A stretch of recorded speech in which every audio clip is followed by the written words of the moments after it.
पुरानी तामीरात थी वो खत्म। अब ये होटल है, पूरा का पूरा होटल बना दिया गया है। यहाँ पर एक प्लॉट था और यहाँ पर आगे तक लिया है। अब ये कोशिश कर रहे हैं कि इस जगह को खुद ही क्लियर कर दें होटल वाले, लेकिन अब देखते हैं कि पैरा इसके ऊपर क्या एक्शन लेती है। पैरा इसको तोड़ती है या फिर इसको कुछ टाइम दिया जाता है।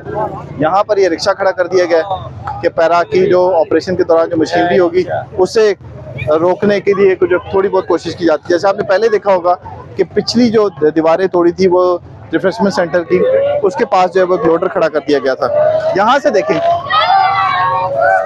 ये जो होटल है इसे गिरा दिया गया है, इसे खत्म कर दिया गया है। आए जरा दिखाता हूँ आपको। अब ये देखें, ये सब्जी की दुकान थी जिसे खत्म किया है, अब उसकी बारी है जिसका हम बता रहे थे आपको। अब देखते हैं कि इसमें क्या होता है। टाइम दिया गया था इसको कि ये जगह खत्म कर दे, लेकिन नहीं की।